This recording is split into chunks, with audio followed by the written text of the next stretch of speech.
They say there is a discipline so old it does not shout its power. It does not flex, it does not threaten, and yet nothing can touch the one who truly learns it. Long before noise became law and reaction became habit, warriors were trained in something far more dangerous than violence. They were taught how to stand inside fear without becoming it, how to keep silence intact while chaos begged for a response, how to remain present when ego trembled for control. This was not a technique for defeating enemies. This was a method for becoming unreachable. You were never trained this way. You were trained to react, to defend your image, to explain yourself, to win arguments, to chase victory in front of witnesses. And step by step, without noticing, you made yourself readable, predictable, touchable. That is why attacks reach you, why words disturb you, why disrespect follows you home. But the ancient system knew something your world forgot. What cannot be read cannot be used. What cannot be shaken cannot be broken. What cannot be reached cannot be harmed. This discipline was never written for crowds.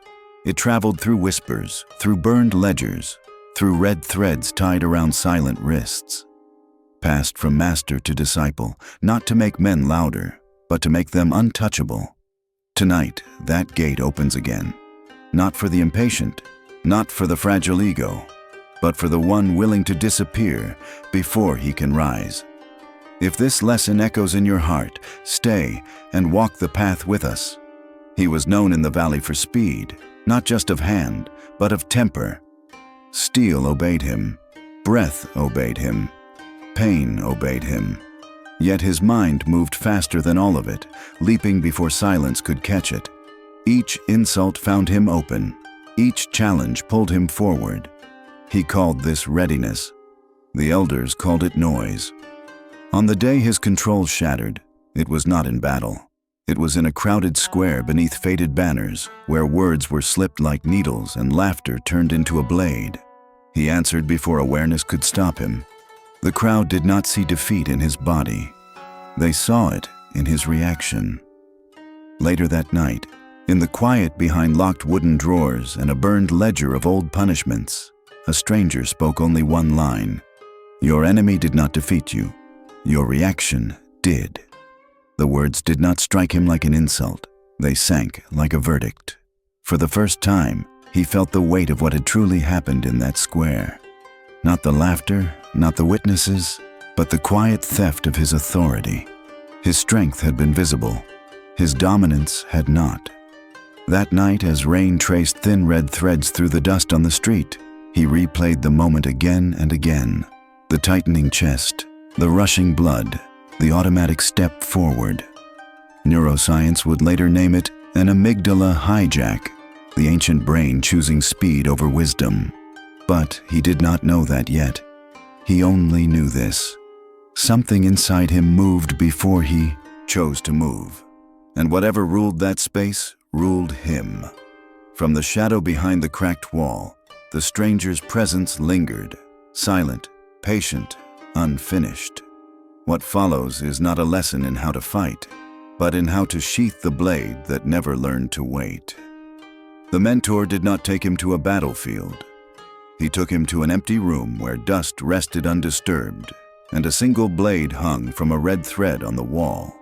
No audience, no witnesses, only presence. The warrior was told to draw the sword as he always had, fast, decisive, eager. The steel flashed once, hungry for meaning. Then the mentor's hand stopped it mid-breath. "Return it," he said. The order felt heavier than a strike. To draw without cutting offended every instinct. The warrior's pulse surged, not with danger, but with humiliation. His ego wanted release. His fear wanted action. But the blade was guided back into silence. In that hesitation, something unfamiliar appeared. A hollow tension he had never trained to face. Again and again, the ritual was repeated. Draw, halt, return. The blade never tasted air long enough to become violence.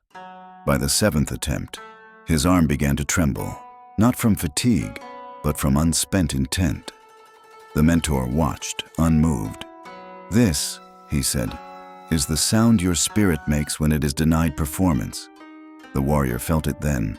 The addiction to reaction, the craving to prove force instead of contain it.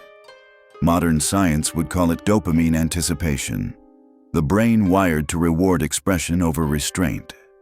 But the ancient system named it more simply, ego thirst. When the blade finally rested without resistance, silence struck deeper than steel ever had.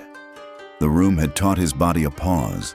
Now his mind would be forced to survive one. They did not move for hours. No blade, no steps, only breath, and the distant sound of wind testing the walls. The warrior had fought men larger than himself without hesitation, yet now his spine shook under the weight of stillness. Each inhale surfaced an old memory he had buried beneath noise. A brother's shadow, a stolen identity, a fear he never named. Thought after thought surged like a crowd demanding to be heard.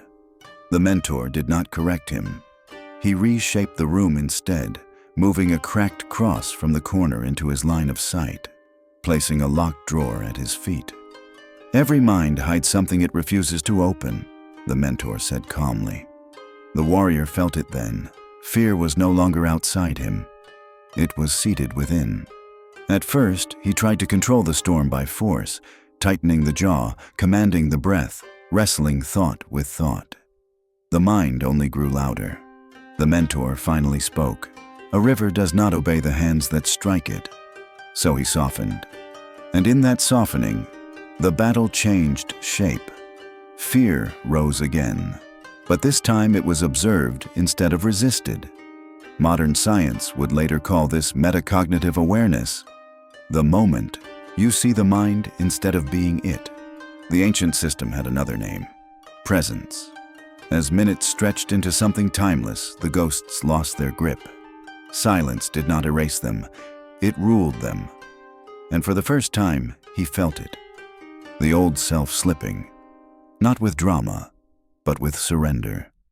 Soon, the world would test whether his silence was real, or only learned in shadows. He returned to the same square where his temper had once betrayed him. The banners were still faded. The laughter still carried sharp edges.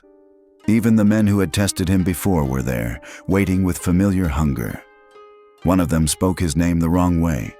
Slow, crooked, deliberate. Another leaned closer and whispered a half-truth meant to reopen an old wound, the kind tied to a stolen identity and an unspoken shame. The bait was perfect. Inside him, the old surge rose on schedule. Heat in the chest, tightening in the jaw, the ancient reflex screaming now. But this time, it struck something solid. Silence did not collapse. It held. The crowd leaned forward, and for the first time, nothing happened. Seconds stretched long enough to become uncomfortable. The men who had come to feed on his reaction felt their confidence drain into the dust. One laughed too loudly to cover the shift. Another stepped back without realizing he had moved. The warrior did not lower his gaze. He did not harden his face. He simply remained. In that stillness, the power dynamic inverted. What neuroscience calls emotional regulation, the mastery of impulse, the ancient system had always called command. The crowd felt it before they understood it. Fear did not vanish. It migrated from his chest into theirs. And in that quiet transfer, domination changed owners without violence. Silence had made him untouchable to others. Now it would demand that he become untouchable to himself. Power did not arrive as applause. It arrived as absence. The rooms grew quieter around him. Old allies stopped calling his name with the same warmth. The men who once celebrated his fire no longer recognized the cool figure he had become. The town that once watched his battles now watched his silence with unease. Somewhere in that distance, he felt the first true wound of mastery, the wound of separation. One night, beneath a low lamp and a burned ledger of his former victories, he finally asked the question that had followed him like a shadow. What remains when I no longer perform? The mentor answered without kindness. What remains? is what was always real. In that moment, the fear was not of death, but of standing alive without disguise. That night, he sat alone beside the locked drawer he had never dared to open, the one that held the names of those he had outpaced, outshined, and quietly outgrown. Each name a mirror, each mirror a version of himself that required an audience to exist. One by one, the need to be seen loosened its grip, not with relief, but with grief. Psychology would call this ego death, the nervous system learning safety without validation. The ancient system had a colder definition, returning to zero. When he finally stood, it was not as the man who had survived opponents, but as the one who had buried his performance. The mentor watched without ceremony. "From this point," he said, "you will be misunderstood more than admired. That is the final cost." The warrior did not bow. He did not resist. He accepted, and something irreversible settled into place. What remains when the old self is gone is not weakness. It is something far more dangerous. Years later, they no longer spoke his name with challenge. They spoke it with hesitation, not because he had become louder, but because he had become still in a way that felt unmovable. Markets shifted around his silence. Arguments lost their direction when they reached him. Even violence, when it approached, seemed to forget its purpose. Men who once tried to provoke him now searched his face for an opening and found nothing to grip. In a small room far from the square, the red thread still hung from the wall, but the blade beneath it had not moved in years. The mentor was no longer beside him. Some said he had vanished. Others said he had never been separate at all. What remained was a man who chose before the world could choose for him. And yet, something unseen was still watching. He walked the town as he once had, past the same doors, the same faces, the same unspoken challenges. But the town no longer knew where to place him. Some feared him. Some admired him. Most could not read him. And what cannot be read cannot be controlled. Neuroscience would say his nervous system had learned coherence. That impulse no longer hijacked choice. The ancient system would say it more simply: the center had returned to itself. The mentor's voice no longer guided him, yet every breath still carried the echo of that first command: return it. True mastery had not made him invincible. It had made him unreachable. And yet, on certain nights, when the town fell silent and even the wind hesitated at his door, he sometimes felt the faintest tremor in the space between thought and action, as if the path itself were still testing whether he truly owned it.